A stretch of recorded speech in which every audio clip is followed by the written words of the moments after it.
timber break here. Got a new old rifle today. This is a 6XC that I had all the parts for last year. Sent to Robert Vestal Custom, and I got it back in the winter and have never fired it. It is late summer now. So unfortunately I spent my whole summer working on my 375 Shitax and saw a lot of positive results out of that, but I never had a chance to actually shoot my 6XE. I put it together so that I could do some personal bests, 600, 800, 1,000, maybe even farther. It does shoot. This is what it looks like. I have a number of guys, buddies of mine that have shot it. I really enjoy this caliber, and I'm going to probably try to shoot the D-Tax out of it and see how that performs on my own range. Last year I shot the 3,000 rounds over the winter challenge, and it wasn't really that successful for me on getting better. I learned a lot, but I didn't get better accuracy wise. So this year I want to shoot something, either this and the 6 Creed, and just learn the bullet and learn the gun and improve my accuracy overall. It does have a varmint contour on the barrel. It's a 1/7 twist Bartlam. Has a tub brake on it. It is a tunable brake, but unfortunately it came with the wrong thread and I never sent it back. I just kept it, and then I had to get an adapter. So it isn't tunable on my gun, but they're very affordable, and I want to try that out and see how that works. It does have an MPA chassis on it, but I'm going to be putting an Accurate Rifle Systems chassis on it. I prefer them chassis. Joe's only a couple hours away. He's been great to me, and I did put a MPA grip on it because I absolutely love that, and I'm going to go from there. Has a JJ Rock SA action.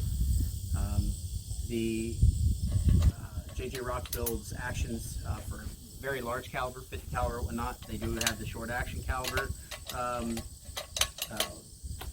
receivers, and I don't know that much about it. I haven't fired it yet. I'm going to right now for the first time, and it is different. It does feel very, very different, and I do have other receivers that I prefer, but I've never fired this to know if it's any good. So you're probably going to hear more about that as we go forward. But overall, Robert put the gun together, minus the chassis. I slapped that on. It does just have a Vortex Viper scope on it. Not my favorite, but it's one of them I have, and my other ones are on my ELR rifles. And so there you have it. What we have here is the headhunter match at Thunder Valley Precision. These are targets from 300 to 600 yards. You shoot from 4 different positions, 5 targets at each position. You get 1 shot on each target, and you have to hit the head, which is 6 inches, basically a 6-inch head. And it's a qualifier match, so you just get 1 point and 1 shot at each target. And if you miss the head, you don't get any points. If you hit the body, you don't get any points. And you do that 25 times.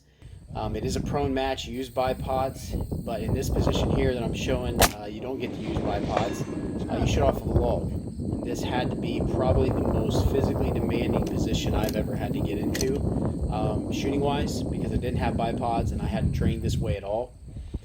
My ELR rifles are 27 and 30 pounds and are easier to move around and shoot than my lightweight rifle here off of a log.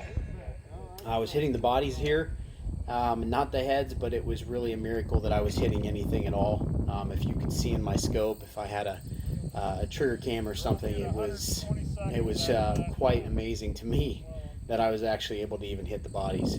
But I absolutely love the match. Can't wait to go back. Can't wait to get the gun broke in, 100, 150 rounds, and work up a load for it and actually tune the rifle. But it shot well. I had a little bit of feeding issues with the mag, but that's it. You're hitting the center of it. You have it. Don't forget to like and subscribe.